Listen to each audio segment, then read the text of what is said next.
Bismillahirrahmanirrahim. Assalamualaikum warahmatullahi wabarakatuh. Waalaikumsalam warahmatullahi wabarakatuh. Alhamdulillahi ala ihsanih wa syukru lahu ala taufiqihi wa amtinanih wa asyhadu an la ilaha illallah wahdahu la syarika lahu ta'ziman li sya'nih wa asyhadu anna Muhammadan abduhu wa rasuluhu da'ila ridwanih. Allahumma salli alaihi wa ala alihi wa ashabihi wa ikhwanih.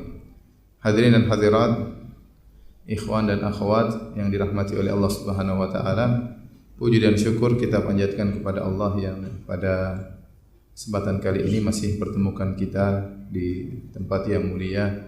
Kita bermajelis saling menasihati, saling mengingatkan agar kita bisa meraih surga Allah Subhanahu wa taala. Semoga pertemuan kita diberkahi oleh Allah Subhanahu wa taala. Salawat dan salam tercurahkan selalu kepada junjungan kita Nabi Muhammad sallallahu alaihi wasallam dan juga kepada keluarganya serta seluruh sahabat beliau tanpa terkecuali. Pembahasan kita pada pertemuan kali ini adalah tentang taubat merupakan kunci kemenangan. Kalau kita bicara tentang kemenangan, maka sekarang di dunia ini banyak orang berlomba-lomba meraih kemenangan, tetapi kemenangan yang mereka lombakan, kemenangan yang mereka perjuangkan adalah kemenangan-kemenangan duniawi.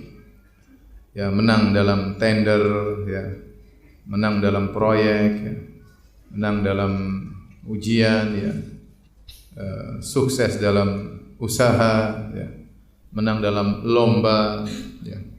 Terkadang lomba-lomba yang maksiat, menang dalam judi, menang dalam hal berbagai macam, ya. Yang ini semua merupakan kemenangan yang semu, ya.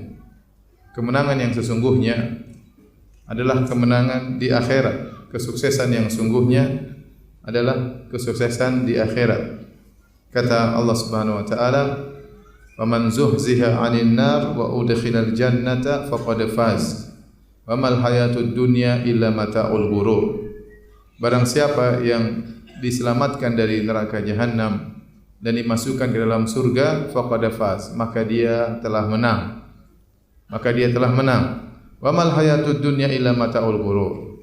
Dan tidaklah kehidupan dunia kecuali hanyalah kesenangan yang menipu.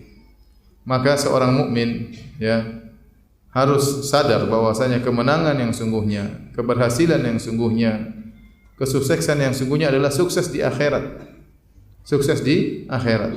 Percuma seorang di dunia sukses, berhasil, menang, tapi kemudian di akhirat dia merugi. Qul innal khasirina alladziina khasiru anfusahum wa ahlihim yaumal qiyamah. Ala dzalika huwal khusranul mubin.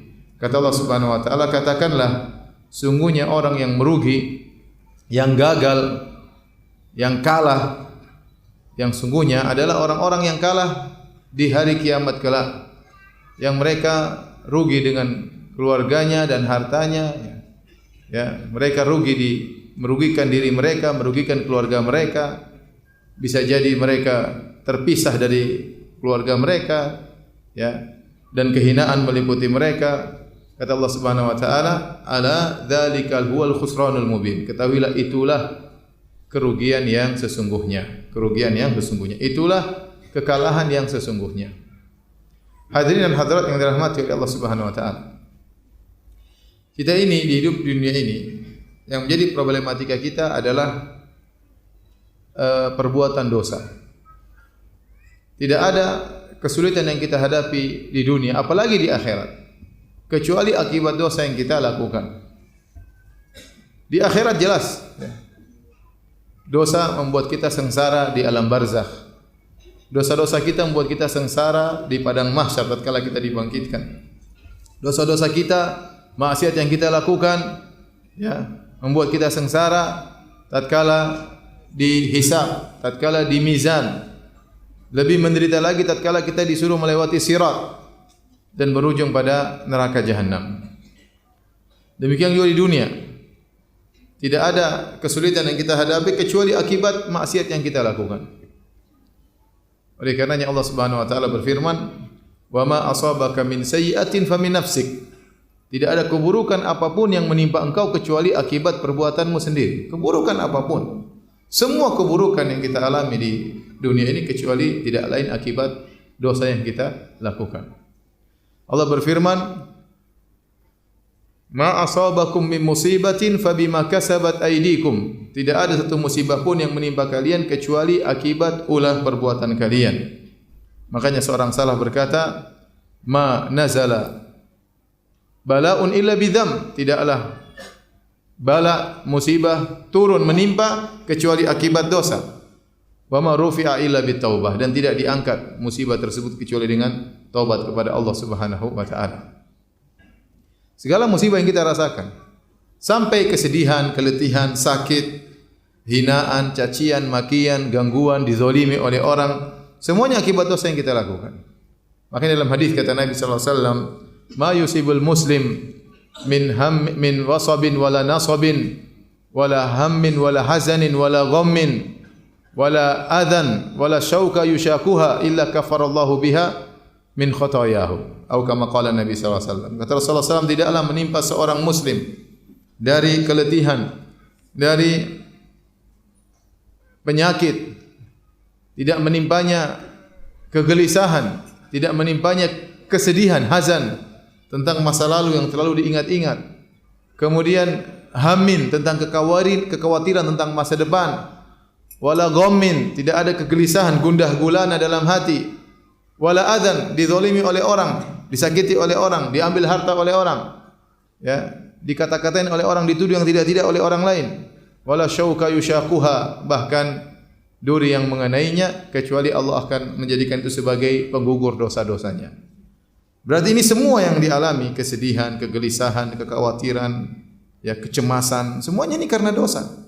Semuanya karena dosa. Itu cukup tadi kita mengatakan sebagaimana firman Allah, "Wa ma asabaka min sayyi'atin fa min nafsik." Tidak ada keburukan yang menimpamu kecuali karena perbuatanmu sendiri. Oleh karenanya, kalau kita sudah berbicara tentang kemenangan, ya, meskipun kemenangan yang sungguhnya adalah di akhirat, tetapi seorang mukmin seharusnya di dunia dia akan merasa bahagia jika dia beriman kepada Allah Subhanahu wa taala, jika dia bertobat kepada Allah Subhanahu wa taala. Ya, makanya Allah Subhanahu wa taala berfirman, "Man 'amila salihan min dzakarin aw untha wa huwa mu'min falanuhyiyannahu hayatan thayyibah." Ya, barang siapa ya beramal saleh, baik seorang lelaki maupun wanita, dan dia dalam kondisi beriman, maka kami akan berikan dia kehidupan yang baik, dia akan bahagia. Adapun orang yang berpaling, bermaksiat, maka akan diberikan kesengsaraan. Kata Allah Subhanahu wa taala, "Wa man a'rada an dzikri fa inna lahu ma'isyatan dhanka." Barang siapa yang berpaling dari peringatanku, maka baginya kehidupan yang menyempitkan, dadanya sesak. Maka orang beriman seharusnya dia menang di dunia sebelum menang di akhirat. Harusnya dia sukses di dunia sebelum sukses di akhirat. Makanya Al-Imam Ibnu Taimiyah rahimahullahu taala pernah berkata, "Inna fid dunya jannatan man lam yadkhulha lam yadkhul jannatal akhirah." Sungguhnya di dunia ada surga, yaitu ada kebahagiaan. Barang siapa yang di dunia tidak bisa masuk surga tersebut, dia tidak akan meraih surga di akhirat. Ini isyarat dari Syekhul Islam Ibnu Taimiyah rahimahullahu taala bahwasanya orang beriman itu pasti bahagia, pasti bahagia apapun kondisi yang dia hadapi. Selama dia beriman, selama kalau dia bermaksiat, dia bertobat kepada Allah Subhanahu wa taala. Adapun orang yang bermaksiat, maka dia akan diberi kegelisahan, meskipun dia dipenuhi dengan harta, meskipun dia dipenuhi dengan ketenaran, ya, memiliki jabatan yang tinggi, tapi kalau dia suka bermaksiat, dia pasti gelisah, ya. Kata Allah Subhanahu wa taala, "Alladzina amanu wa tatma'innu qulubuhum bi dzikrillah." Ala bi dzikrillah tatma'innul qulub. Sungguhnya orang-orang yang beriman, ya, wa tatma'innu qulubuhum, dan hati mereka menjadi tenteram dengan mengingat Allah. Ketahuilah dengan mengingat Allah hati menjadi tenang. Kalau ingat Allah hati menjadi tenteram dengan iman, dengan takwa, maka mengikuti hawa nafsu, mengikuti godaan syaitan, maka membuat hati akan gelisah. Hadirin hadirat yang Allah Subhanahu wa taala. Intinya kalau Anda ingin sukses di dunia, terlebih sukses di akhirat, maka jauhilah diri Anda dari dosa-dosa. Dan kita sadar bahwasanya kita pasti berdosa. Ini sudah sifat dasar manusia. Allah menciptakan manusia dengan sifat memiliki potensi untuk berdosa. Sebagaimana kita manusia memiliki sifat potensi untuk makan, untuk minum, ya. Ya, maka demikian juga punya potensi untuk bermaksiat. Punya potensi untuk bermaksiat. Dan Allah menciptakan kita demikian. Ada hikmahnya kenapa kita bermaksiat, di antaranya agar kita bertobat kepada Allah, agar kita kembali kepada Allah Subhanahu wa taala, agar kita mengakui kekurangan kita, agar kita tidak sombong, tidak angkuh dengan ibadah yang kita lakukan karena kita sadar kita penuh dengan kekurangan. Makanya Allah Subhanahu wa taala mengatakan dalam hadis qudsi, ya ibadi innakum tukhti'una bil-laili wan-nahar. Wahai hamba-hambaku, sungguhnya kalian berdosa siang dan malam. Kalian suka berdosa. Hadirin hadirat yang dirahmati Allah Subhanahu wa taala. Bagaimana kita menghadapi kenyataan kita sering berdosa? Solusinya sangat mudah, yaitu bertobat. Sering bertobat kepada Allah Subhanahu wa taala. Bagaimanapun seorang berusaha untuk menghindarkan dirinya dari dosa, dia tidak bakalan mampu. Kita berusaha, jangan bermudah-mudah melakukan maksiat. Tapi bagaimanapun hebatnya Anda pasti akan terjerumus dalam dosa. Nabi sallallahu alaihi wasallam bersabda, "Istaqimu wa lan tuhsu." Istiqomalah kalian tidak bakalan mampu, tidak bakalan mampu. Siapapun dia. Para anbiya juga bersalah. Nabi Adam pernah bersalah, Nabi Nuh pernah bersalah, Nabi Ibrahim pernah bersalah, Nabi Musa pernah bersalah, Nabi Yunus pernah bersalah. Nabi Muhammad SAW juga pernah bersalah. Tapi mereka semua adalah hamba-hamba Allah yang selalu bertobat kepada Allah Subhanahu wa taala. Jadi harus ada dalam benak kita bahwasanya yang buat kita sengsara, yang buat kita tidak bahagia, yang buat kita gagal di dunia maupun di akhirat adalah karena dosa-dosa yang kita lakukan. Oleh karenanya kita dapati betapa banyak ibadah-ibadah yang agung ganjarannya adalah diampuni dosa-dosa. Ganjarannya adalah diampuni dosa-dosa. Karena dosa-dosa yang bikin masalah. Contoh, haji, ibadah yang sangat agung. Apa pahalanya? Kata Nabi sallallahu alaihi wasallam, "Man hajja wa lam yarfuth wa lam yafsuq raja'a min dhunubihi ka yaumi waladathu ummuhu." Barang siapa yang berhaji, tidak mengucapkan kata-kata kotor, tidak melakukan kemaksiatan, maka dia akan bersih dari dosa-dosanya seperti baru lahir dari perut ibunya. Jadi maghfirah ini sangat penting karena dia adalah kunci kesuksesan di dunia maupun di akhirat. Kemudian juga contohnya tadi haji, menghapuskan dosa-dosa. Contohnya puasa. Kata Nabi sallallahu alaihi wasallam, "Man shoma ramadhana imanan wa ihtisaban ghufira lahu ma taqaddama min dhanbi." Barang siapa yang berpuasa dengan penuh keimanan, dengan penuh pengharapan, akan diampuni dosa-dosanya yang telah lalu. Demikian juga salat. Ya, kata Nabi sallallahu alaihi wasallam, "As-shalawatul khams wal jum'ah ila al-jum'ah wa ramadan ila ramadan mukaffiratun ma bainahunna idza junibal kaba'ir."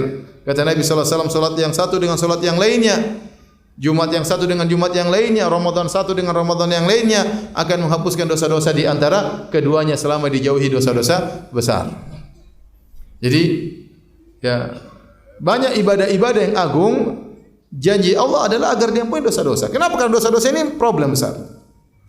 Tidak mungkin kita melakukan dosa kecuali pasti ada dampaknya. Baik berkaitan dengan dunia kita maupun berkaitan dengan akhirat kita. Dari sini kita tahu pentingnya kita bertaubat kepada Allah Subhanahu wa taala. Karena kita ingin menghilangkan sumber problem kita. Problem kita ini apapun, tingkat RT, tingkat lurah, kelurahan, tingkat ya kabupaten, tingkat nasional, tingkat dunia, semuanya masalah dosa. Semuanya masalah dosa. Karena dosa-dosa yang kita lakukan maka kita mendapati banyak kesulitan. Oleh karenanya di antara solusi yang terbaik agar kita bisa terhindar dari itu semua, maka kita harus banyak beristighfar dan harus banyak bertobat kepada Allah Subhanahu wa taala. Lihatlah Nabi sallallahu alaihi wasallam berkata, "Wahai manusia sekalian, istaghfiru rabbakum wa tubu ilaihi." Beristighfarlah kepada Rabb kalian dan bertobatlah kepadanya. Fa inni astaghfirullah wa atubu ilaihi fil yaumi akthar min 70 marrah. Sungguhnya aku ini ya setiap hari beristighfar dan bertobat kepada Allah lebih dari 70 kali. Lebih daripada 70 kali. Bahkan terkadang Nabi dalam satu majelis beliau beristighfar dan bertobat 100 kali dalam sekali duduk. Itu Nabi sallallahu alaihi wasallam. Nabi memotivasi kita untuk banyak beristighfar dan bertobat kepada Allah Subhanahu wa taala. Hadirin dan hadirat rahmatillah subhanahu. Coba kita renungkan diri kita, betapa banyak maksiat yang kita lakukan. Yang ini semua sumber permasalahan bagi kita. Kita sulit menjaga ya pandangan kita. Zaman sekarang, zaman now, susah kita menjaga apa? Pandangan. Apakah mengumbar pandangan bukan dosa? Itu adalah dosa. Bahkan Allah Subhanahu wa taala menyuruh kita untuk bertobat darinya secara khusus. Allah mengatakan kullil mu'minina yaghuddu min absarihim wa yahfadhu furujahum. Wahai orang yang beriman, tundukkanlah pandangan kalian, jagalah kemaluan kalian. Wa kullil mu'minati yaghuddna min absarihinna. Katakanlah kepada wanita, tundukkanlah pandangan kalian. Di akhir ayat kata Allah, wa tubu ilallahi jami'an ayyuhal mu'minun la'allakum tuflihun. Bertobatlah kalian seluruhnya wahai orang yang beriman agar kalian menang, agar kalian bahagia, ya. Agar kalian beruntung. Kata Syekh Muhammad bin Shalih Al-Utsaimin rahimahullah taala, ini ayat dalil bahwasanya Allah menyuruh kita untuk bertobat dari mengumbar pandangan. Sekarang kita bermudah-mudahan dalam maksiat, melihat hal yang haram, melihat di YouTube, melihat iklan, jadi perkaranya mudah. Karena kita sering mengumbar pandangan, akhirnya kita menganggap remeh. Tidak terasa kita mengumpulkan maksiat tiap hari. Dahulu bagi kita mungkin memandang yang haram berat, kita menundukkan pandangan, ya. Sekarang kita susah tundukkan pandangan. Karena kita sudah terbiasa dengan apa? Maksiat. Hati kita terkadang mungkin menyepelekan maksiat tersebut.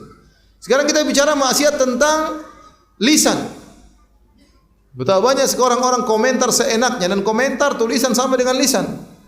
Lihatlah di Facebook, lihatlah di medsos, orang komentar seenaknya, menuduh seenaknya, menganalisa sembarangan, kemudian dia paparkan dengan berbagai macam tulisan, dengan berbagai macam tuduhan, berbagai macam suudzon, dia keluarkan begitu saja. Ini semua tulisan termasuk perkataan, ini semua akan dihisab oleh Allah Subhanahu wa taala.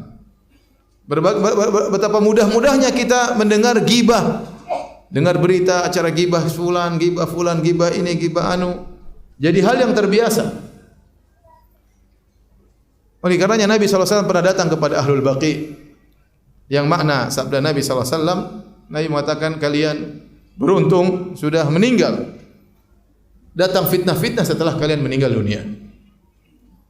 Nenek moyang kita yang meninggal 50 tahun yang lalu, orang tua kita, nenek moyang kita 100 tahun lalu, mereka tidak menemukan fitnah-fitnah yang kita dapatkan sekarang. Yang seorang mudah sekali bermaksiat dengan adanya sarana teknologi, internet, HP dan yang lainnya. Kalau dahulu orang dalam rumah sudah dia tidak bermaksiat. Sekarang orang dalam rumah dia bawa HP-nya, sumber maksiatnya, semua dia bisa lihat segalanya di HP. Dia bisa ganggu istri orang, dia bisa lihat istri orang, dia bisa lihat maksiat, dia bisa ingin lihat apa yang dia kehendaki. Dalam rumah, tidak usah keluar rumah. Dulu orang dalam rumah selamat, sekarang dalam rumah terkadang lebih berbahaya. Sendirian enggak ada yang lihat, maka dia berfantasi, dia berkelana ke sana kemari, dia tidak jaga pandangannya, dia tidak jaga telinganya, dia tidak menjaga tulisannya dan lisannya. Jadi siapa yang menjamin dirinya tidak berdosa? Kita tiap hari apa? Berdosa. Kita tiap hari berdosa. Belum lagi dosa berkaitan dengan ketidakmampuan kita untuk beribadah kepada Allah dengan seharusnya. Lihat, kita disuruh Allah untuk salat, kita disuruh Allah untuk menyambung silaturahmi, kita disuruh Allah untuk beramar ma'ruf nahi munkar. Banyak perintah-perintah Allah yang Allah berikan kepada kita. Ternyata kita masih taksir, masih kurang dalam menjalankan ibadah kepada Allah. Kita masih kurang dalam berbakti kepada kedua orang tua. Kita masih pelit terhadap kedua orang tua. Kita masih kurang dalam beramar ma'ruf nahi munkar. Kita masih kurang perhatian terhadap anak-anak, betapa sering anak kita lalaikan. Kita masih kurang perhatian terhadap istri, betapa banyak wanita kurang dalam menunaikan hak-hak suaminya. Kita diliputi dengan dosa-dosa. Tidak bisa menjalankan perintah Allah dengan semestinya. Di sisi yang lain kita juga diliputi dari dosa-dosa karena kita kurang bersyukur kepada Allah Subhanahu wa taala. Terlalu banyak nikmat yang Allah berikan kepada kita, kita tidak bisa mensyukuri dengan semestinya. Makanya para ulama menyebutkan di antara faedah kenapa kalau kita habis buang air keluar dari toilet kita mengatakan ghufranaka. Ya Allah ampunanmu. Di antaranya kata para ulama karena kita mengakui dosa kita, tidak pandai bersyukur kepada Allah. Sungguhnya kita bisa buang hajat, itu nikmat dari Allah Subhanahu wa taala. Seandainya perut kita ditahan, kita tidak bisa buang angin, tidak bisa buang hajat, maka itu seorang akan tersiksa dengan penyakit tersebut. namun kita buang hajat dengan mudahnya, namun kita tidak pandai bersyukur kepada Allah Subhanahu wa taala. Bangun malam masih malas, mau sedekah masih pelit ya. Mata masih tidak bisa dijaga ya. Oleh karenanya para hadirin, masing-masing kita sadar kita penuh dengan dosa. Karenanya dosa-dosa inilah yang buat kita terkadang susah. Terkadang kita susah dalam perkara dunia, terkadang susah dalam masalah akhirat. Perkara dunia contohnya, mungkin rezeki kita seret. Mungkin kita ya dihinakan oleh orang ya. Mungkin kita ya gagal dalam usaha karena mungkin dosa-dosa kita. Masalah agama mungkin kita susah untuk khusyuk dalam salat, mungkin kita malas untuk baca Quran ya. Mungkin ya kita kalau baca Quran tidak terenyuh hati kita, susah untuk mengalirkan air mata ya. Dan banyak mau hadir pengajian juga terkadang malas, kalau dengar tidak kita amalkan. Ini musibah semua akibat dosa-dosa yang kita lakukan. Karenanya pada kesempatan kali ini hadirin hadirat, kita akan bahas sedikit tentang taubat, bagaimana keutamaan taubat, dan dia merupakan kunci untuk sukses di dunia maupun di akhirat. Ikhwan dan akhwat yang dirahmati oleh Allah Subhanahu wa taala, taubat adalah ibadah yang sangat agung. Begitu agungnya, betapa banyak dalam Al-Quran ayat-ayat tentang taubat. Kalau kita kumpulkan puluhan ayat-ayat tentang apa? Taubat, banyak sekali. Yang menunjukkan Allah sangat suka dengan ibadah ini, ibadah taubat. Makanya Allah mengatakan innallaha yuhibbut tawwabin wa yuhibbul mutatahhirin. Allah mencintai hamba-hambanya yang bertobat. Kalau Anda ingin dicintai oleh Allah, Anda sering bertobat, seringlah bertobat. Semakin Anda sering bertobat, maka Anda semakin dicintai oleh Allah Subhanahu wa taala. Apa kata Nabi sallallahu alaihi wasallam ya? Tuba liman wajada fi sahifati istighfaran katsiran. Sungguh beruntung orang yang mendapati dalam catatan amalnya banyak istighfar. Maka Anda seringlah dalam perjalanan Anda, dalam keseharian Anda bilang astaghfirullah wa atubu ilaih. Astaghfirullah wa atubu ilaih. Ya. Mudah atau tidak mudah? Anda sambil naik motor, naik mobil, astaghfirullah wa atubu ilaih. Astaghfirullah wa atubu ilaih. Sambil berjalan, sambil ngantri, astaghfirullah wa atubu ilaih. Ibadah yang ringan, pahalanya besar. Ringan di lisan. Astaghfirullah wa atubu ilaih. Astaghfirullah wa atubu ilaih. Ya.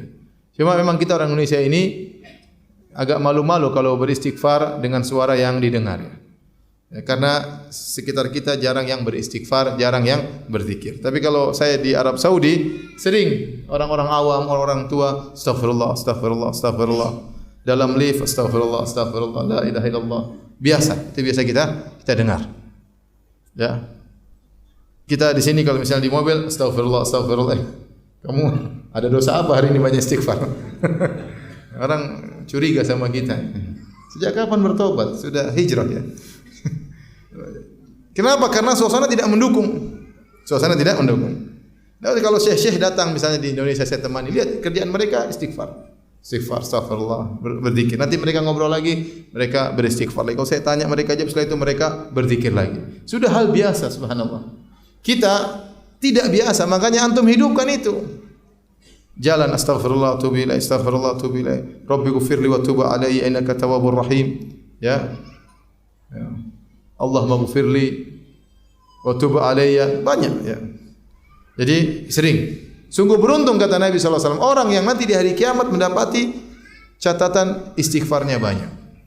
Kenapa hadirin? Allah mencintai ibadah ini. Karena kalau Anda melakukan ibadah ini, Anda benar-benar tunduk di hadapan Allah. Anda mengakui kehinaan diri Anda. Anda mengakui Anda tidak mampu terhindar dari dosa ini.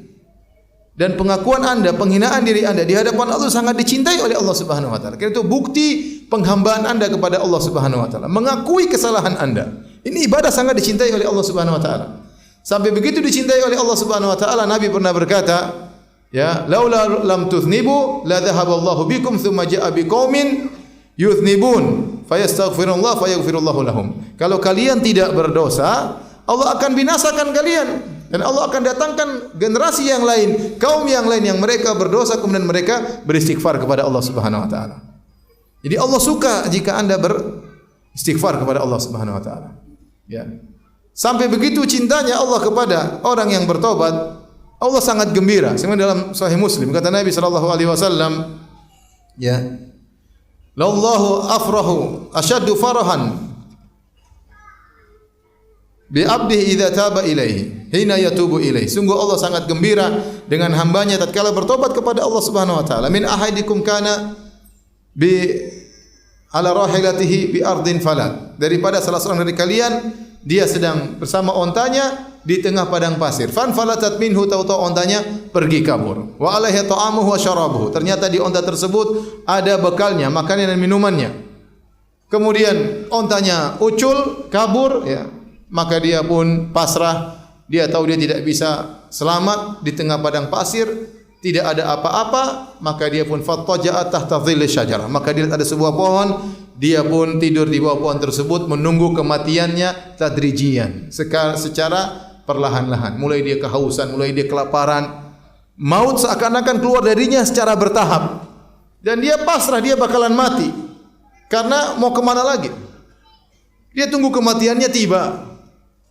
Karena onta yang diharapkannya sudah pergi, makanannya pun dibawa kabur oleh onta tersebut, minumannya pun dibawa kabur oleh onta tersebut. Seandainya ontanya kabur, makanannya ditinggalkan masih mending. Ontanya kabur, ucul, sak makan makanannya, sak minuman-minumannya. Fabainama huwa kadzalik, tatkala dia sudah pasrah, idza huwa biha qa'imah, tiba-tiba ontanya tadi muncul kembali. Masya Allah, bayangkan orang sudah menyangka dirinya bakalan mati, tahu-tahu apa? Ada kesempatan untuk hidup kembali. Maka dia segera fa akhadha bi khitamiha, maka dia pun pegang tali onta tersebut agar tidak ucul lagi. Saking gembiranya dia berkata, bersyukur kepada Allah, Allahumma anta abdi wa ana rabbuk. Ya Allah, sungguh benar engkau adalah hambaku dan aku Tuhanmu, ya Allah. Kata Nabi sallallahu alaihi wasallam, akhta'a min syiddatil farah, dia salah ngomong karena saking apa? Gembiranya. Ini gembiranya yang bisa digambarkan orang paling gembira di dunia, orang ini. Nabi menggambarkan kalau ada orang paling gembira di dunia, inilah orangnya. Yang sudah merasa bakalan mati, tahu-tahu ada kesempatan untuk hidup kembali. Ini orang paling menggembira. Ternyata Allah lebih gembira daripada orang ini dengan tobat hambanya tatkala kembali kepada Allah Subhanahu wa taala. Ini ibadah sangat dicintai oleh Allah Subhanahu wa taala. Bisa kita sederhanakan, ya, saya kasih logika. Walillahil matsalul a'la, Allah memiliki perumpamaan yang lebih tinggi. Allah mengatakan, Nabi mengatakan dalam hadisnya, "Lallahu arhamu bi ibadi min hadhi bi waladiha." Allah lebih sayang kepada hamba-hambanya daripada seorang ibu terhadap anaknya. Ini Nabi ucapkan tatkala ada seorang wanita kehilangan anaknya, maka dia pun menangis-nangis mencari anaknya. Setelah lama dia cari anaknya, akhirnya dia ketemu anaknya. Kita bisa bayangkan bagaimana hati seorang ibu. Rasa cinta yang paling tinggi di alam semesta ini adalah cinta seorang ibu terhadap anaknya. Terlebih lagi Nabi gambarkan dalam kondisi yang sangat cinta itu luar biasa tatkala dia kehilangan anaknya. Buah hatinya hilang. Maka dia cari sana sini, anaknya masih kecil, dia cari kanan kiri enggak dapat. Tatkala dia cari, akhirnya dia dapat. Begitu dia dapat anaknya, maka dia segera peluk, maka dia pun segera mungkin menyusui anaknya, artinya dia lampiaskan kegembiraannya. Dia alirkan kegembiraannya, kebahagiaannya kepada anaknya tersebut, kasih sayangnya. Waktu para sahabat melihat kondisi ini, kata Nabi SAW, "Lallahu arhamu bi ibadihi min hadi bi waladi." Allah lebih sayang kepada hamba-hambanya daripada ibu ini kepada anaknya. Agar anda tahu bahwa Allah sangat sayang kepada anda. Nah sekarang kita sebagai orang tua, kalau anak kita nakal, kita mungkin jengkel. Anak kita kabur dari rumah, mungkin kita jengkel, ya. Tapi waktu anak kita kembali minta ampun kepada kita, minta maaf kepada kita sayang atau tidak? Kita sayang. Anak kita mungkin nakal sebulan enggak pernah, beritanya buruk terus, keluar dari rumah, lari dari rumah. Setelah sebulan kemudian dia balik minta ampun, menangis di hadapan kita. Kira-kira kita sayang atau tidak? Kita sangat sayang. Kita sangat sayang. Apalagi Allah Subhanahu wa taala yang hambanya tadinya bermaksiat kepadanya kemudian kembali kepada Allah Subhanahu wa taala. Maka Allah sangat mencintai ibadah taubat kepada Allah Subhanahu wa taala. Saking cintanya Allah kepada orang yang bertaubat, sampai para ulama khilaf, mana yang lebih utama, apakah orang yang terus dalam ketaatan atau orang yang bermaksiat kemudian bertobat. Saya kasih gambaran, ada dua orang, si A dan si B. Mereka bersahabat. Yang satu selalu taat kepada Allah, yang satunya taat kepada Allah kemudian menyimpang, bermaksiat, melakukan kemaksiatan. Yang satu berjalan terus menuju ridha Allah Subhanahu wa taala, yang satunya terhenti. Dia sibuk dengan kemaksiatan, bahkan dia mundur sibuk dengan kemaksiatan. Setelah sekian lama, mungkin beberapa selang waktu, dia sadar, kemudian dia kembali lagi untuk melanjutkan perjalanan menuju Allah. Dia taubat kepada Allah. Pertanyaannya, mana lebih afdal, si A atau si B? Saya tanya sama antum, mana yang lebih afdal, si A atau si B? Ngerti pertanyaannya enggak?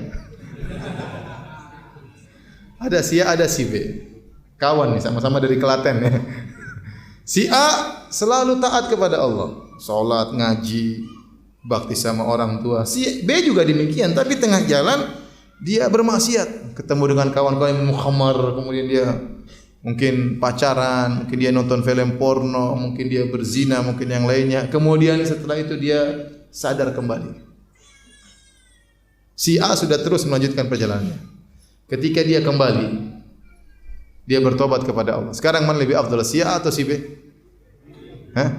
Yang bilang A angkat tangan. Yang bilang B, jangan-jangan tukang maksiat. Ada khilaf di kalangan para ulama, mana lebih afdal, si A atau si B? Dan Syekhul Islam Taimiyah mengatakan, ya, yang mengatakan si A lebih afdal karena si A jalan terus, si B sudah ketinggalan. Yang mengatakan si B lebih afdal, mereka mengatakan karena si B ketika dia bertobat, dia melakukan ibadah-ibadah yang tidak pernah dilakukan oleh si A. Si A tidak pernah merasakan bagaimana hancurnya hati si B, bagaimana nangis di hadapan Allah, bagaimana mengaku kehinaan di hadapan Allah, tidak pernah dilakukan oleh si A. Yang bisa melakukan cuma apa? Si B yang pernah tenggelam dalam lautan kemaksiatan. Ibadah taubat ini membuat dia loncat ke depan dengan cepat. Sehingga sebenarnya mengatakan yang lebih afdal si B. Tapi jangan dia belok lagi kurus mati. Artinya dia kembali, kemudian dia benar-benar bertobat kepada Allah. Syekhul Islam Ibnu Taimiyah, ini disebutkan oleh Ibnu Qayyim dalam kitabnya Madarijus Salikin, mengambil jalan tengah. Kata Syekhul Islam Ibnu Taimiyah rahimahullah taala, dilihat bagaimana kondisi si B setelah dia bertobat. Ada orang setelah bertobat imannya turun, ada orang setelah bertobat imannya semakin naik. Contoh, dia tadinya taat kepada Allah, kemudian dia bermaksiat. Setelah dia kembali ternyata tobatnya masih kurang. Masih ada sisa-sisa maksiat yang dia masih banyak maksiat, masih nostalgia, masih mikir pacarnya ya. Masih nyari-nyari pacarnya di mana? Di Facebook dan yang lainnya. Ini berarti dia sudah bertobat tapi tobatnya belum benar. Sehingga kondisi dia menurun. Karena apa? Karena maksiat itu asarnya tidak mudah untuk hilang dari hati. Makanya Nabi SAW mengatakan orang yang minum khamar 40 hari salatnya tidak diterima. Kenapa? Karena candunya masih ada sisa asarnya di hatinya. Ya, tidak gampang. Seorang yang bertobat dari berzina tidak gampang dia benar-benar bertobat nasuha. Ya, terkadang masih ada bayangan-bayangan masa lalunya. Ya, tapi seandainya kalau dia bertobat dengan tobat yang menjadikan dia lebih baik, maka dia pun menjadi lebih baik ya daripada dia sebelum apa? Bertobat. Ini kata Syekh Islam Ibnu Taimiyah rahimahullah. Contohnya seperti ya para sahabat yang pernah bermaksiat kemudian bertobat, maka kedudukan mereka semakin mulia. Contohnya seperti para anbiya yang pernah salah kemudian mereka bertobat, maka kedudukan mereka lebih mulia dari sebelum mereka berdosa. Setelah mereka berdosa dan bertobat, kedudukan mereka lebih mulia. Azan.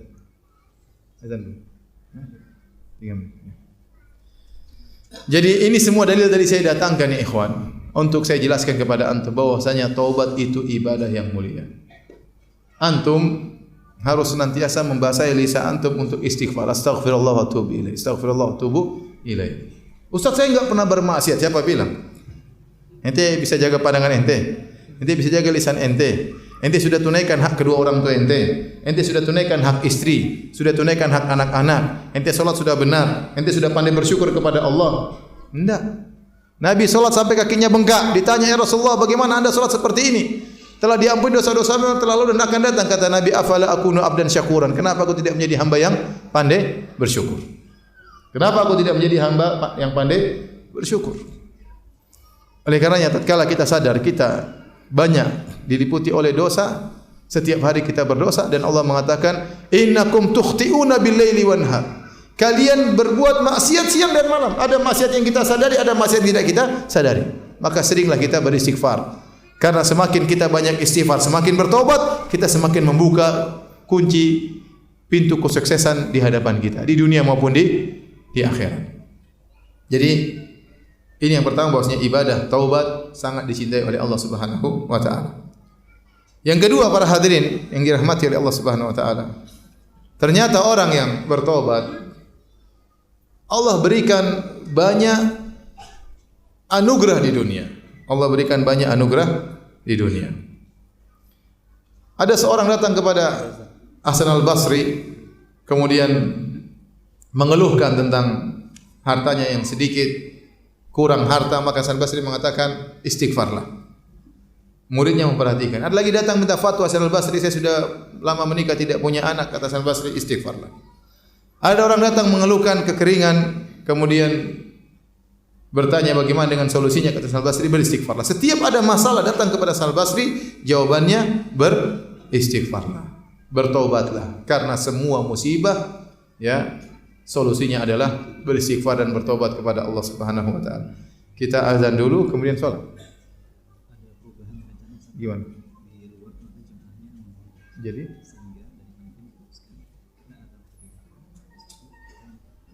oke deh. Oke, siap apa? Azan dulu nanti kita lanjut. Hadirin dan hadirat yang dirahmati Allah Subhanahu wa taala. Kita lanjutkan pengajian kita. Jadi kalau kita di dunia menghadapi kesulitan apapun, agar kesulitan tersebut hilang, maka kita beristighfar. Hasan al-Basri waktu ditanya oleh muridnya, kenapa anda setiap ada yang bertanya masalah selalu solusinya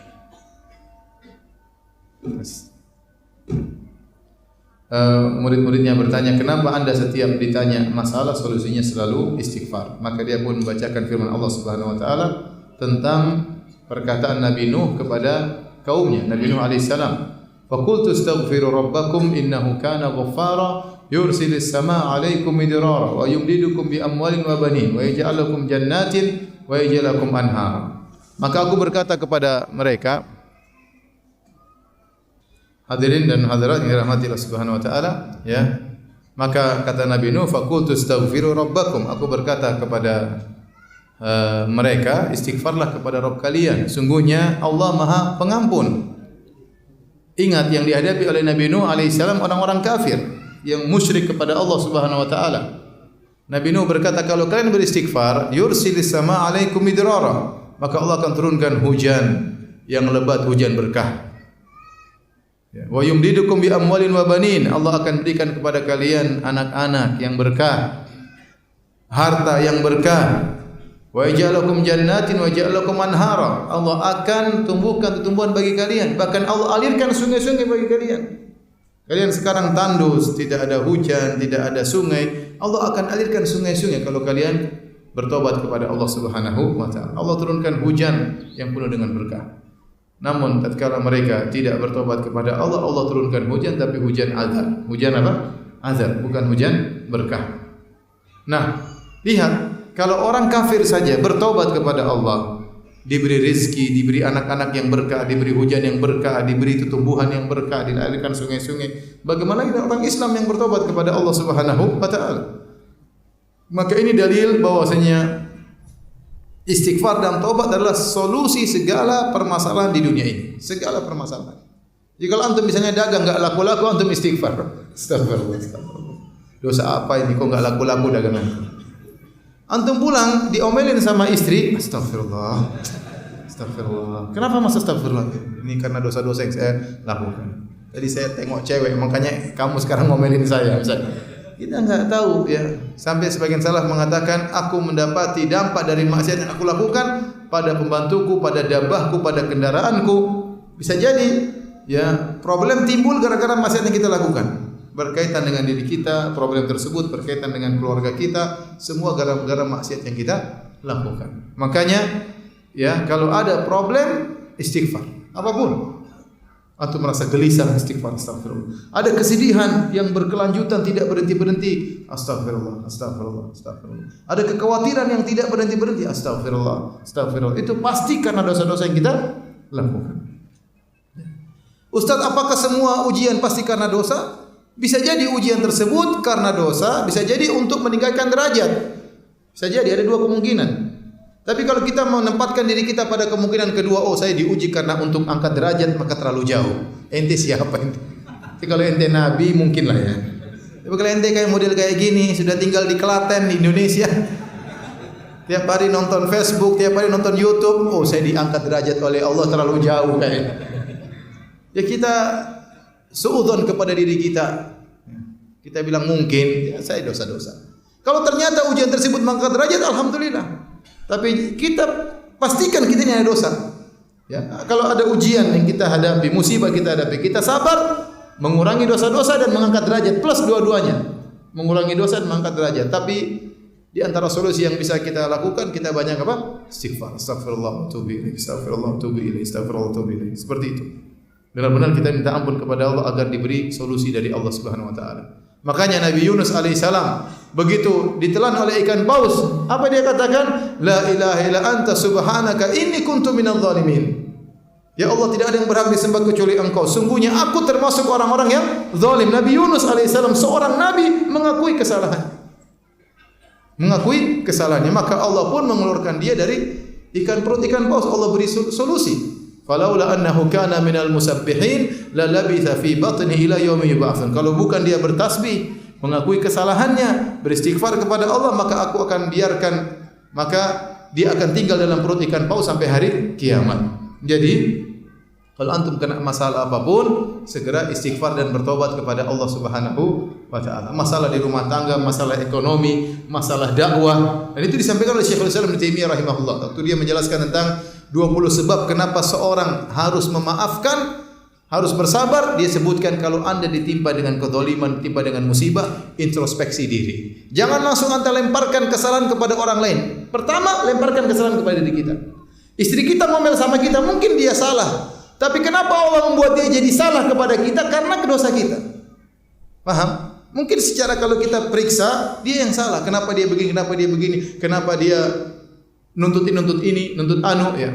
Tetapi kenapa dia bisa begitu? Mungkin karena dosa yang kita apa? Yang kita lakukan sehingga dia tidak terkontrol. Setiap ada kesalahan, kembalikan kepada diri kita terlebih dahulu.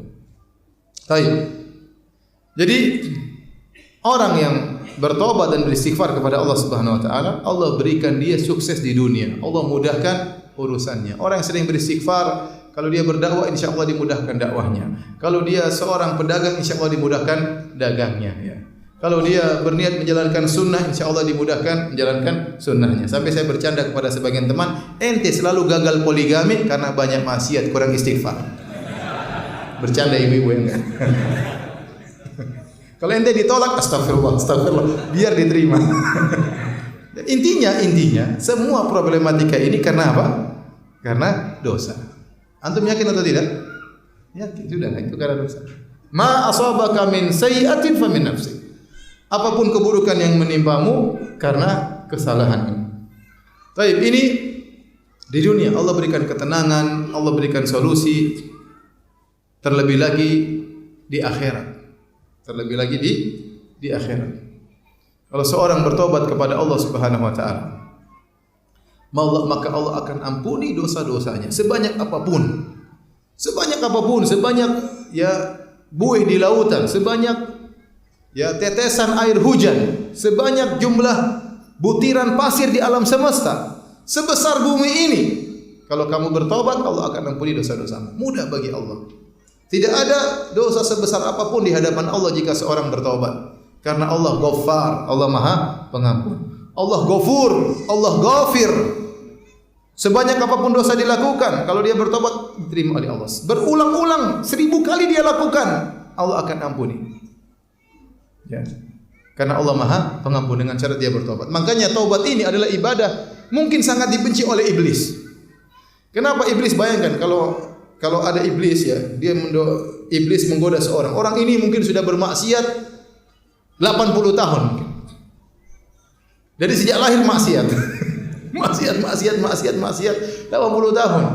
Iblis sudah sanggup ini jadi teman saya nanti di neraka. Oh, 80 tahun maksiat. Syirik, musyrik, bunuh orang semuanya. Begitu umur 81 dia bertobat. Gagal enggak iblis? Gimana enggak nyikir? Kurang ajar nih orang. Di ujung-ujungnya malah bertobat. Allah ampuni seluruh apa? Dosa-dosanya. Ya. Dia didapatkan husnul khatimah. Ya. Anugerah dari Allah Subhanahu wa taala. Makanya di antara keistimewaan taubat, seorang kalau bertobat dosanya diampuni sebesar apapun, sebanyak apapun, ya. Allah Maha mengampuni. Makanya di antara ayat dalam Al-Qur'an, ya, huwa ahlut taqwa wa ahlul maghfirah. Dialah Allah ahlul maghfirah, yang ahli untuk memaafkan. Itulah Allah Subhanahu wa taala. Kalau kita tidak pantas untuk dimaafkan, Allah bisa memaafkan. Yang penting ente minta maaf. Mungkin kita tidak pantas untuk dimaafkan, benar, dosa terlalu banyak, maksiat terlalu berulang-ulang. Maksiat, tobat kembali lagi, tobat kembali lagi, tobat kembali lagi. Tidak pantas. Kalau kita hukum dunia ini tidak pantas untuk diampuni. Ini kurang ajar. Sudah saya ampuni, ngulangi lagi. Kita kalau punya anak buah nyolong, kita ampuni. Nyolong lagi kira-kira gimana? Kita ampuni? Enggak. Kita panggil polisi. Saya ampuni engkau di penjara. Allah Subhanahu wa taala tidak demikian. Maksiat kembali lagi, tobat. Maksiat lagi, tobat lagi. Tidak pantas untuk diampuni, tetapi Allah huwa ahlut taqwa wa ahlul maghfirah. Allah ahli untuk mengampuni. Ya. Makanya seorang penyair pernah berkata, in azumat dunubi kasratan wa laqad alimtu bi anna afwaka a'zamu. Ya Allah, meskipun aku tahu dosaku begitu banyak, tapi saya tahu ampunanmu lebih banyak daripada dosa-dosa. Jadi di antara keistimewaan taubat menghapuskan seluruh dosa-dosa yang telah lalu. At-taibu minadz-dzam kama la dzamba lahu. Seorang yang bertaubat dari dosa seperti tidak pernah melakukan dosa. Contoh nyata seperti penyihir Firaun. Anda lihat kisah penyihir Firaun menakjubkan. Mereka kerjaannya tukang sihir. Tukang sihir musyrik atau bukan? Tukang sihir kerjanya bekerja sama dengan setan atau tidak? Iya, kerjaannya begitu. Profesinya cari duitnya jadi penyihir. Puluhan tahun jadi penyihir. Kemudian diundang oleh Firaun, diundang untuk duel sama Nabi Musa alaihissalam. Maka datanglah mereka berbondong-bondong semangat dengan niat yang buruk untuk mengalahkan Nabi Musa. Bahkan mereka mengatakan bi'izzati Firaun, demi keperkasaan Firaun waktu mereka berduel dengan Nabi Musa. A inna lana la ajran in kunna nahnul ghalibin. Mereka berkata, wahai Firaun, kalau kami menang, apakah kami dapat upah? Kata Firaun, iya, bahkan kalian akan menjadi minal muqarrabin. Bukan cuma dapat upah, dapat jabatan. Bayangkan betapa semangat para penyihir tersebut. Makanya mereka datang rame-rame, bekerja sama dalam kesyirikan, ya, bersabar menghadapi Nabi Musa. Mereka kumpul rame-rame duel sama Nabi Musa. Bayangkan puluhan tahun kerjaannya penyihir, datang jauh-jauh untuk melawan utusan Allah, untuk berperang melawan Nabi Musa utusan Allah. Bahkan sudah minta jabatan kepada Firaun. Begitu mereka duel, mereka kalah. Faulqiyas saharatu sujada. Mereka langsung sujud. Bayangkan. Kemudian mereka bertobat. Mereka tidak beriman lama. Tidak sampai 1 siang mereka beriman. Dibunuh oleh Firaun. Ya. Firaun mengatakan, apa kalian beriman sebelum aku izinkan kepada kalian? Aku akan bunuh kalian. Kata mereka, faqdi ma antaqa. Silakan lakukan apa yang engkau hendak lakukan. Inna ma hadhil hayatud dunya. Kehidupan ini cuma kehidupan apa? Dunia. Kami ingin diampuni oleh Allah Subhanahu wa taala. Mereka meninggal husnul khatimah setelah sekian puluh tahun dalam kesyirikan. Ini yang buat iblis jengkel seperti ini. Waduh, sudah gagal. Sudah selama ini saya goda dia, ternyata di ujungnya dia bertobat kepada Allah Subhanahu wa taala. Ustaz, kalau gitu saya juga begitu, Ustaz. Ente tengah-tengah maksiat tewas, repot. Berhasil iblis. Berhasil. Ya, saya auzubillah, sebagian orang berzina, nantilah saya bertobat, nantilah. Begitu sedang berzina, jantungan terus tewas. Seorang nonton film porno, nantilah saya bertobat habis ini. Lagi 2 seri, 3 seri. Kalau lagi nonton tewas, coba masa. Waliyadzubillah. Tidak sempat bertobat. Kita enggak tahu kapan Allah cabut nyawa kita. Oleh karenanya di antara keistimewaan taubat di akhirat, kalau seorang sudah bertobat, semua dosanya diampuni oleh Allah Subhanahu wa taala sebesar apapun dosa tersebut. Kemudian bukan cuma itu. Allah kasih bonus. Allah berfirman, ya, Ya ayyuhalladzina amanu tubu ilallahi taubatan nasuh. Asa rabbukum ayyukaffira ankum min sayyi'atikum. Wahai orang yang beriman, bertobatlah kepada Rabb kalian dengan taubat yang nasuha. Niscaya Allah akan mengampuni dosa-dosa kalian. Ini sudah kita bahas tadi, poin pertama. Diampuni dosa-dosa. Sebesar apapun, sebanyak apapun. Asa rabbukum ayyukaffira ankum min sayyi'atikum. Semoga Allah mengampuni dosa-dosa kalian. Apakah titik? Belum, masih koma. Ternyata Allah kasih bonus. Wa yudkhilakum jannatin tajri min tahtihal anhar. Dan Allah akan masukkan kalian ke dalam surga yang mengalir di bawahnya sungai-sungai. Apakah ada yang lebih baik daripada Allah Subhanahu wa taala? Untuk manusia tidak bisa seperti ini. Apakah ada orang yang pernah Anda bersalah kepadanya, Anda zalimi, Anda pukuli, Anda maki-maki dia, setelah itu untuk Anda bertobat, ya akhi, saya dulu mukul kamu, saya curi barangmu, saya minta maaf. Kemudian dia bilang, iya saya maafkan engkau dan ini mobil hadiah buat engkau. Ada yang seperti itu? Tidak ada. Tidak ada. Kebanyakan orang, ya ente memang brengsek, ente memang kurang ajar, tapi sudah maafkan. Ya. Allah, tatkala Anda bermaksiat kepada Allah, durhaka kepada Allah, setelah Allah berikan berbagai macam nikmat kepada Anda, nikmat pandangan, nikmat kesehatan, nikmat berbicara, nikmat pernikahan, nikmat istri, nikmat anak, nikmat berbagai macam kenikmatan. Anda bermaksiat, membangkang perintahnya, durhaka atas perintahnya, kemudian Anda kembali kepada Allah. Allah ampuni segala kesalahan tersebut tanpa mencela Anda, tanpa memaki Anda. Dan tidak perlu dilihat oleh banyak orang, Anda sendirian. Anda silakan bermunajat kepada Allah. Sungguh maha indah Allah Subhanahu wa ta'ala. Sungguh maha baik Allah Subhanahu wa ta'ala. Kita kalau minta maaf sama orang, betapa banyak pertanyaan kepada saya, Ustaz saya minta maaf, orang yang tidak memaafkan saya. Padahal kesalahannya sepele. Itu pun dia tidak memaafkan. Dia bilang, saya tidak maafkan kau. Saya tuntut hari kiamat nanti. Gimana Ustaz? Betapa banyak saya ditanya demikian. Menunjukkan manusia susah memaafkan. Itu tidak. Kesalahannya sepele padahal bukan bunuh anaknya, bukan nyuri barang, yang enggak, pengen salah ngomong, salah kata-kata, itu pun minta maaf, tidak memaafkan. Kadang kita harus mengemis-ngemis, kadang kita harus merendahkan diri, itu pun tidak dimaafkan. Kalau Allah, ente tinggal bangun malam, ente curhat kepada Allah, Allah selalu mendengar, maha mendengar. Ente mau berhenti terserah ente, mau lanjutkan silakan. Tidak usah menyusun kata-kata sebagaimana kita mau ketemu dengan bupati, mau ketemu dengan presiden, susun kata-kata semalam suntuk enggak bisa tidur. Ente ketemu Allah, biarkan mengalir dari hati Anda. Dalam sujud minta ampun kepada Allah. Apakah Allah mencela? Tidak sama sekali. Apakah Allah menghardik? Tiba-tiba datang halilintar. Makanya saya sudah bilang jangan macam-macam. Enggak ada. Enggak ada. Ente tinggal minta maaf, tinggal menangis di depan Allah, semuanya telah selesai. Bukan cuma itu, dikasih bonus surga. Saya bilang tadi, tidak ada manusia yang minta maaf sama dia, kemudian dia bilang, ya saya maafkan kamu, dan ini rumah buat kamu. Tidak ada. Ini cewek cantik buat kamu, apalagi? Ini Allah, ente salah, ente minta maaf, ente diampuni, dikasih surga, dikasih istana, dikasih bidadari. Apalagi yang kurang? Apalagi kurang baiknya Allah Subhanahu wa ta'ala. Maka sungguh benar perkataan Nabi SAW, "Lallahu arhamu bi ibadihi min hadhi bi waladiha." Sungguh Allah lebih sayang kepada hambanya daripada seorang ibu terhadap anaknya. Bahkan seorang anak waktu salah sama orang tuanya, sama ibunya, terkadang ibunya tidak memaafkan. Terkadang ibunya marah dulu, terkadang ibunya maki dulu baru memaafkan. Itu ibunya sendiri. Allah tidak pernah begitu.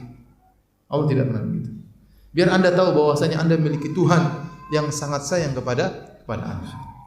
Jadi orang kalau bertobat kepada Allah di akhirat, diampuni dosa-dosanya, bahkan dikasih bonus surga oleh Allah Subhanahu wa ta'ala, bahkan ditinggikan derajatnya. Makanya dalam ayat kata Allah Subhanahu wa ta'ala, ya illa man tab. Coba Allah bercerita tentang orang pelaku dosa besar.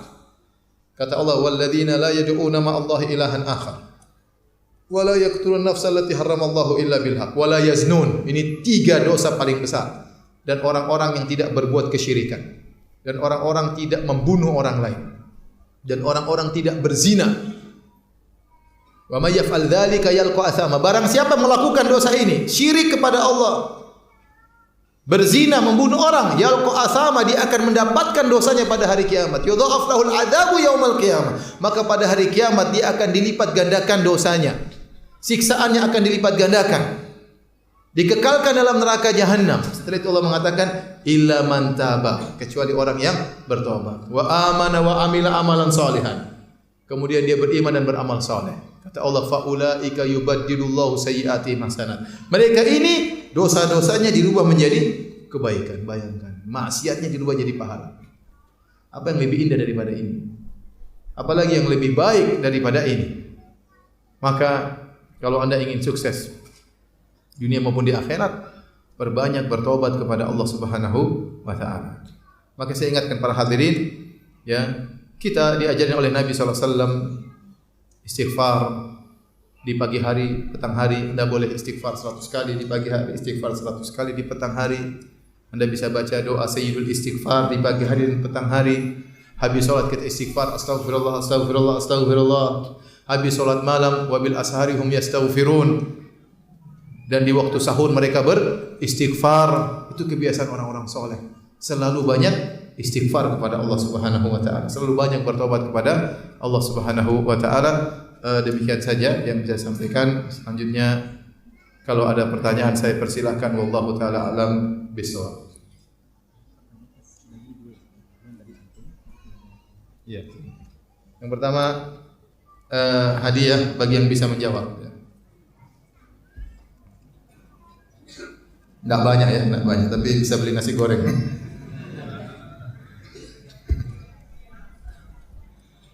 Pertanyaan pertama, siapa yang bisa sebutkan satu dalil tentang keutamaan bertobat? Satu dalil.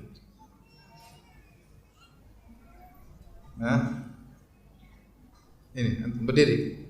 Sebutkan nama, umur, usia, statusnya. Siapa? Waalaikumsalam warahmatullahi wabarakatuh. Nama siapa? Nama saya Ridho. Umur? 18 tahun. Status? Statusnya masih jomblo. Kasihan. Jawabannya?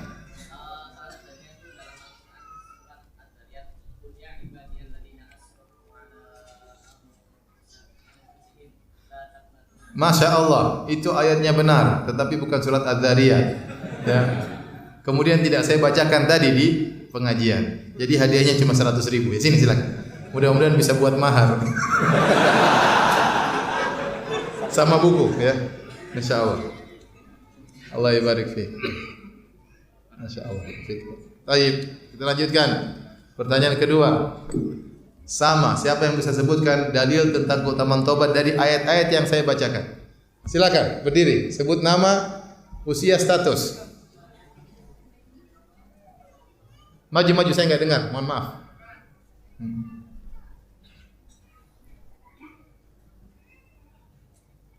Monggo Pak, silakan Pak.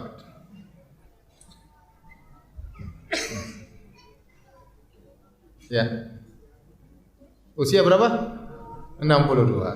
Status sudah jelas. Silakan jawabannya. Bunyinya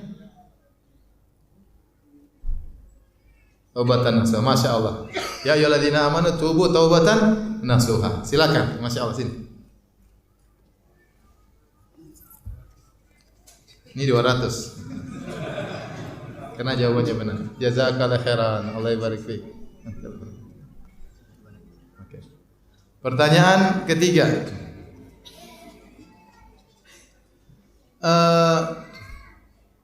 Coba siapa yang bisa jelaskan dari beberapa sisi bahwasanya Allah lebih sayang kepada hambanya daripada seorang ibu kepada anaknya.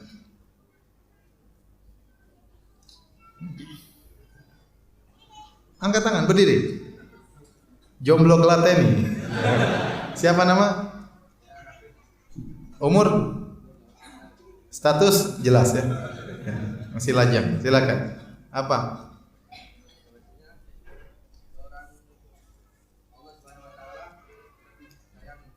Ente sini pakai mic sini.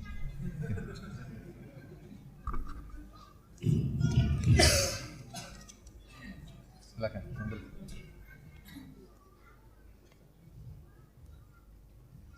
Bahwasanya Tolong perhatikan ya, ini jomblo ya. Kalau ada yang silakan. Allah Subhanahu wa taala lebih sayang kepada hambanya daripada seorang ibu terhadap anaknya. Karena seorang ibu terhadap anaknya kadang juga jika seorang anak melakukan kesalahan terhadap ibunya, ibu masih memarahi, kadang memberitahu dengan keras baru dimaafkan. Tapi Allah, jika hambanya melakukan kesalahan dengan bertobat dengan sungguh-sungguh, pasti Allah langsung mengabulkan, karena Allah mau mengampuni hamba-hambanya yang bertobat. Satu, yang kedua.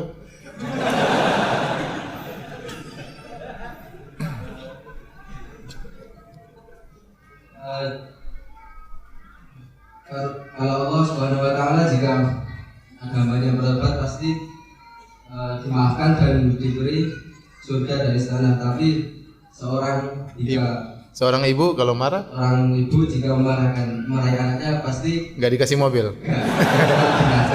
Oh ya, Masya Allah. Ya. Ini saya kasih bonus 100, 200, semuanya lah 350 ya. Masya Allah. Ya, nanti kapan menikah? Hah? Minta restu orang tua ya. Allah barik. Baik. Sekarang yang mau bertanya saya persilahkan. Yang mau bertanya saya persilahkan. Angkat tangan langsung. Silakan ya. Waalaikumsalam warahmatullahi wabarakatuh.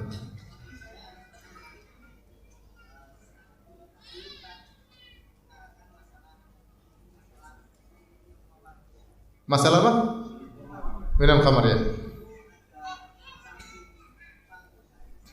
Tidak diterima sholatnya.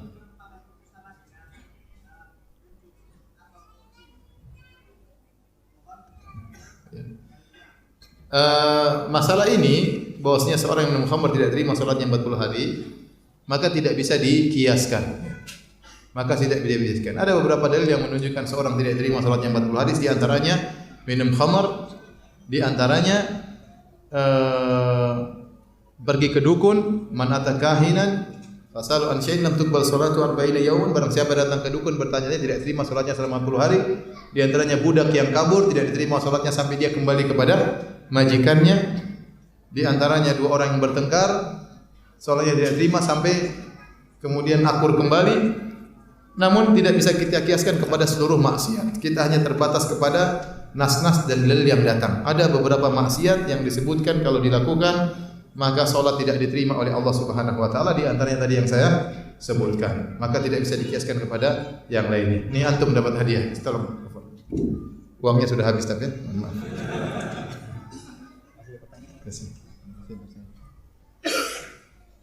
Ada lagi yang bertanya? Hah? Ya, silakan. Berdiri. Antum ya berdiri. Yang keras suaranya.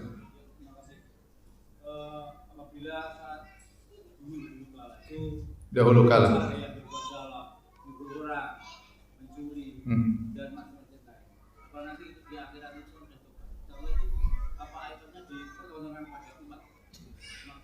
Pertanyaan beliau tentang orang, silakan dulu. Hadiahnya sudah habis.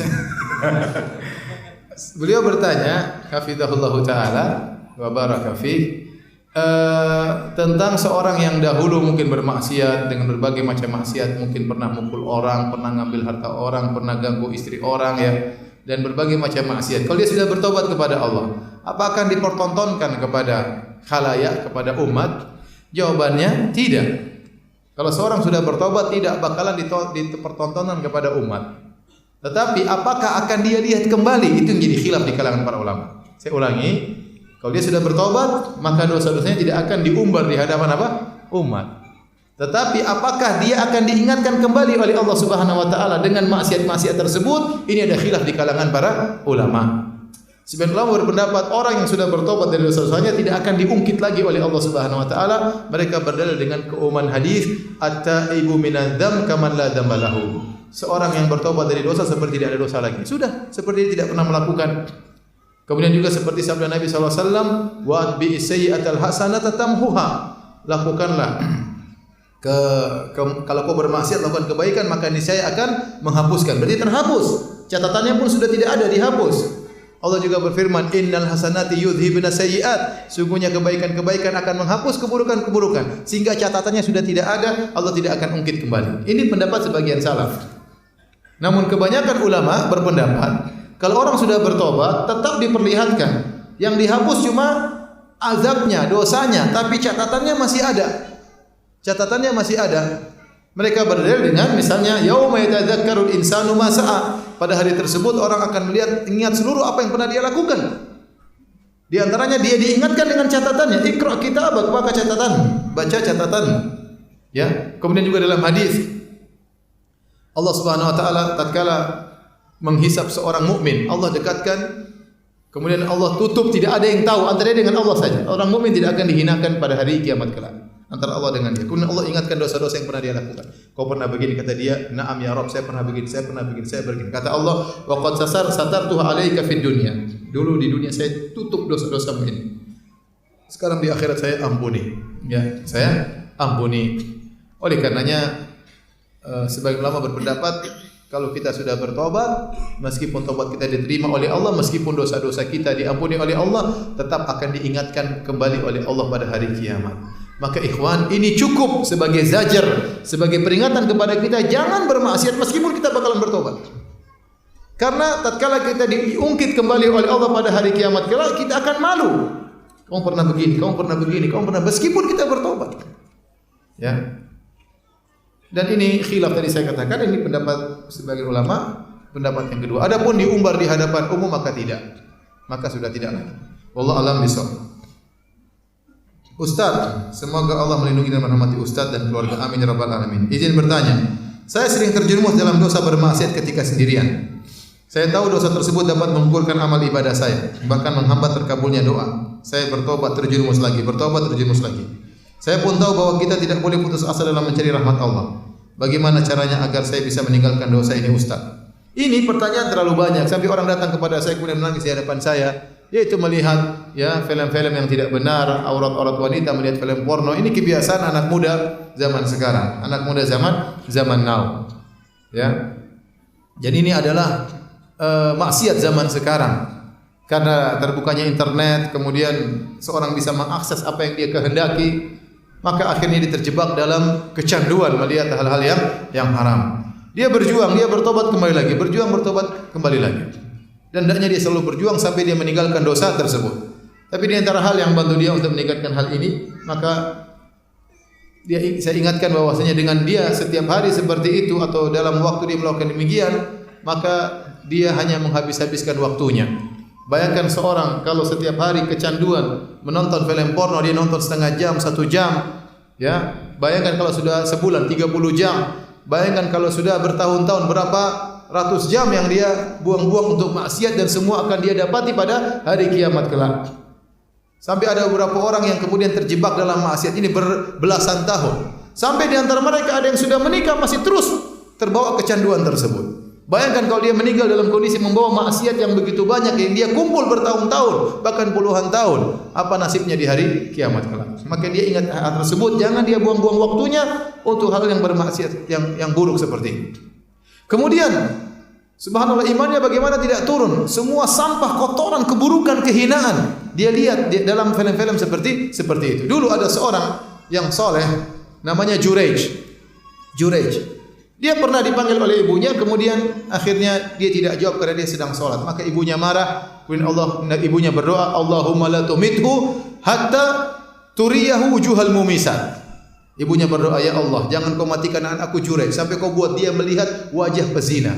Dan doa ibunya dikabulkan. Akhirnya dia dituduh berzina sampai wanita tersebut mengaku berzina dengan dia, bahkan punya anak sampai dia melihat wajah pezina tersebut. Dan ini menunjukkan melihat wajah pezina itu kehinaan. Itu kehinaan.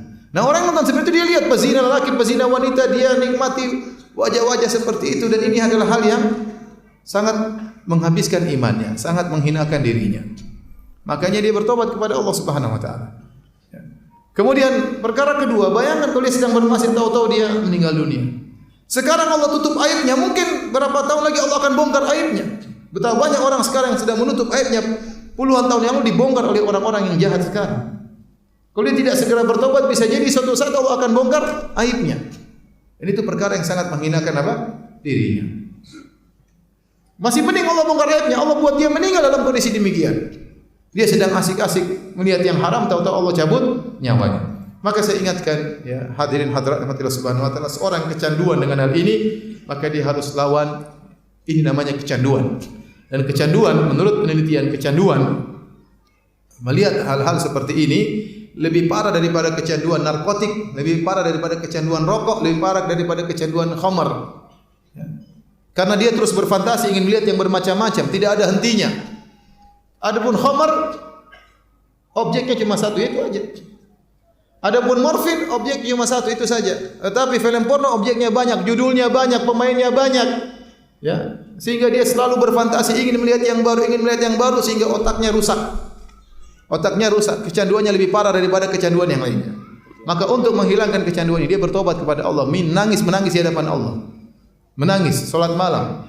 Kemudian dia harus melawan dirinya, melawan nafsunya.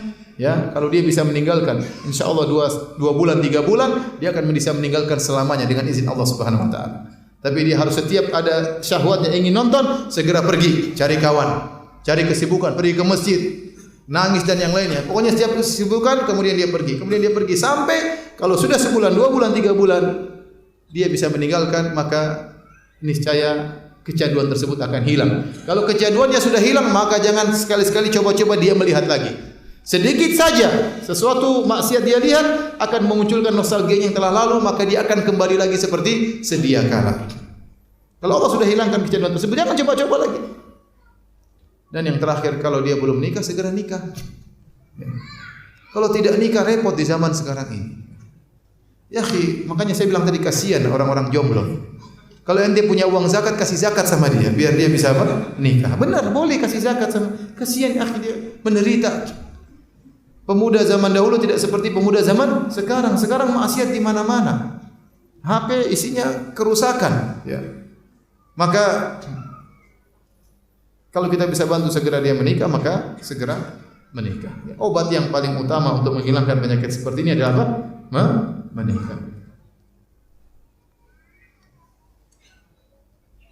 Ustaz, jika kita melakukan amalan dosa yang menghapuskan amalan kebaikan kita yang telah lalu, kemudian kita bertobat, apakah pahala kita yang telah lalu dihapuskan akan kembali lagi? Mudah-mudahan.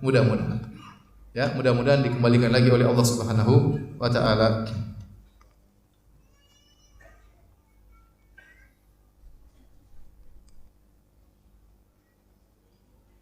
Ini sama pertanyaannya. Jomblo-jomblo Klaten. Saya itu ingin istiqomah, tetapi ketika sendiri ada godaan untuk berbuat maksiat. Sama. Ini penyakit anak muda zaman sekarang. Jawabannya kawin.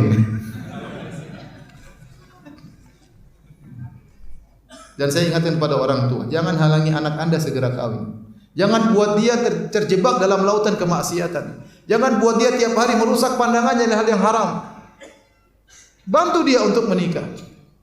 Saya punya kawan dari Saudi. Dia tanya, "Ya akhi, Syekh, ente anaknya berapa?" "Anak saya 10. "Oh, Masya Allah, Syekh. Itu baru laki-lakinya, belum perempuannya." Masya Allah. "Kok bisa?" Dia cerita, "Saya dulu nikah, saya masih SMA. Saya nikah, kemudian kakak saya pun demikian, adik saya pun demikian. Jadi orang tua kita nikahkan kita, kemudian tinggal di rumah kita. Sampai saya punya anak 2 atau 3 baru pindah rumah. Dididik oleh orang tua kita, kalau ada masalah dibimbing oleh orang tua saya, demikian. Alhamdulillah dia menjadi orang berhasil, bahkan menjadi istilahnya politikus top di Arab Saudi. Pernah saya tidak bisa cerita orangnya. Intinya orang tuanya membantunya untuk apa? Menikah. Maka kalau anak kita terlihat gejolak macam-macam, mulai gelisah dan ini, segera nikahkan. Segera nikahkan, kita arahkan, kita carikan istri buat dia, carikan suami buat dia, kita nikahkan. Kita bimbing dia. Ya. Kalau dia kuliah kita biayai, lanjutkan kuliahmu, dia nikah enggak ada masalah, sehingga dia hilang dari berbagai macam khayalan-khayalan yang ada di benaknya akibat tontonan-tontonan yang tidak benar. Wallahu alam bishawab.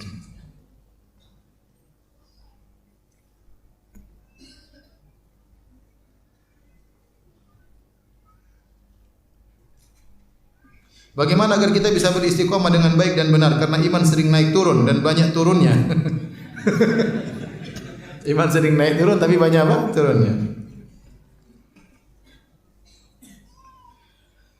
Kata ulama, min fiqhil mar'i, di antara kecerdasan seorang, dia tahu kapan imannya turun, kapan imannya naik. Kalau dia tahu dia begini imannya turun, maka jangan dia lakukan. Contoh, dia tahu kalau dia ngobrol sama si fulan bakalan imannya turun. Kenapa? Si fulan tukang gibah. Ya jangan ngobrol sama dia. Dia tahu kalau dia lihat Facebook imannya turun, ya jangan buka Facebook. Kalau dia nekat ya berarti dia sengaja. Seorang harus ngerti kapan imannya turun, kapan imannya. Kalau dia tahu begini imannya naik, lakukan imannya naik. Karena seorang bisa merasakan imannya naik atau turun. Ustaz, ketika kita berdoa, bolehkah kita meminta sesuatu yang spesifik atau kita meminta kepada Allah untuk memilihkan yang terbaik untuk kita? Sebagai contoh, saya ingin berkuliah di teknik atau tarbiyah, tapi saya lebih condong ke sipil. Ini gimana? Saya ingin pergi ke Klaten atau ke Jogja, tapi saya lebih condong ke Bandung. Saya ingin teknik atau tarbiyah, tapi saya lebih condong ke sipil. Apakah harus saya sebutkan minta teknik sipil? Oh, teknik sipil. Atau minta Allah berikan yang terbaik untuk saya? Mengapa kita minta yang spesifik tapi kita serahkan kepada Allah Subhanahu wa taala? Ya Allah, saya ingin sekali, misalnya kita ungkapkan, ya Allah, saya ingin sekali di teknik sipil, tetapi tentu pilihan-Mu yang terbaik, pilihan yang terbaik bagiku. Tapi kita minta. Ya. Bisa jadi Allah pilihkan, kemudian Allah beri kebaikan di balik permintaan kita tersebut. Tapi serahkan kepada siapa? Allah. Yang lebih tentang masalah kita adalah Allah Subhanahu wa taala. Terkadang orang lebih baik tidak sekolah daripada sekolah. Ya benar. Terkadang seorang ya banyaklah wa asa an takrahu syai'an asa an takrahu syai'an wa huwa khairul lakum. Betapa sering engkau membenci sesuatu itu lebih baik bagimu. Dan yang terbaik adalah al-khirah khiratullah. Yang terbaik adalah pilihan Allah Subhanahu wa taala. Ustaz, bagaimana lafal istighfarnya Rasulullah SAW yang 70 atau 100 kali? Yang lafal istighfar yang Rasulullah ajarkan banyak. Di antaranya astaghfirullah, astaghfirullah, astaghfirullah. Di antaranya astaghfirullah wa atubu ilaih. Astaghfirullah wa atubu ilaih. Rabbi ghfirli wa tub alayya innaka antat tawwabur rahim. Rabbi ghfirli wa tub alayya innaka tawwabur rahim. Allahumma ghfirli, Allahumma ghfirli. Bebas. Ya.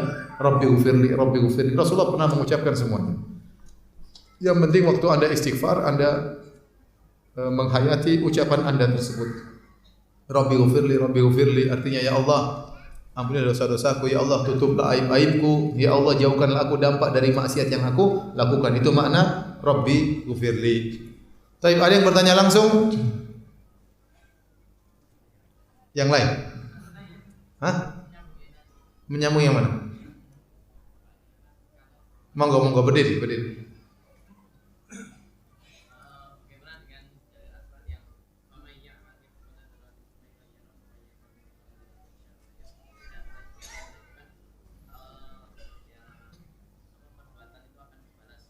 Perbuatan itu akan dibalas kalau dia tidak bertobat. Kalau dia bertobat tidak dibalas. Paham?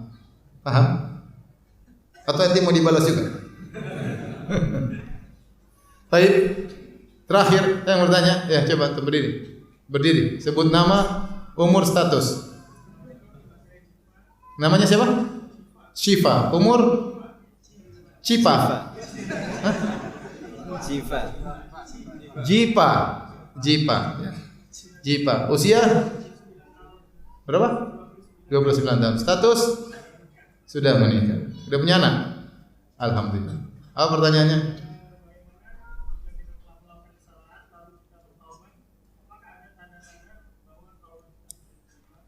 Ini pembahasan panjang lebar oleh para ulama. Kita di antara raja dan khauf. Kita tahu Allah Subhanahu wa taala Maha menerima taubat. Dosa sebesar apapun Allah Tawwabur Rahim. Apalagi Allah gandengkan Tawwabur Rahim. Maha menerima taubat dan Maha penyayang. Dan konsekuensi dari penyayang harusnya memaafkan. Di antara konsekuensi dari menerima taubat harusnya menerima taubat. Di antara konsekuensi dari nama Allah Al-Ghafur, Maha mengampuni, harusnya Allah mengampuni.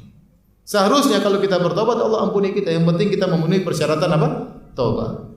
Tetapi tentu kita tidak bisa memastikan hal tersebut. Kita tidak tahu taubat kita tidak diterima atau tidak. Makanya kita di antara husnudzon, antara roja dan khauf. Berharap Allah terima karena Allah sifat-sifatnya Maha menerima taubat. Tetap saja tapi ada kekhawatiran jangan-jangan tidak diterima. Tapi saya lebih condong pada konsekuensi bahwasanya namanya Allah Maha menerima taubat, Harusnya Allah terima tobat seorang hamba selama syaratnya dipenuhi. Kapan syaratnya dipenuhi, maka tobatnya diterima. Tinggal kita fokus bagaimana kita penuhi syarat tobat atau tidak. Para ulama menyebutkan syarat tobat yang pertama, al-iqla' anidam, meninggalkan dosa tersebut. Yang kedua, an-nadam, menyesali. Yang ketiga, al-azam ala al-adamil audah, bertekad untuk tidak mengulangi. Kapan dalam diri kita terpenuhi tiga syarat ini, kita sedang tidak melakukannya, kita menyesali benar-benar, kita bertekad untuk tidak kembali, maka dosa kita diterima, tobat kita diterima, dosa kita diampuni, tobat kita diterima oleh Allah Subhanahu wa taala. Kalau kita melakukan suatu hari di kesempatan yang lain, itu dosa yang baru. Selama waktu kita bertobat memenuhi persyaratan apa? Tobat. Hukum asalnya Allah terima tobat kita. Hukum asalnya Allah terima tobat kita. Demikian saja yang bisa sampaikan pada kesempatan kali ini. Kurang lebihnya saya mohon maaf. Wabillahi taufiq wal hidayah. Assalamualaikum warahmatullahi wabarakatuh.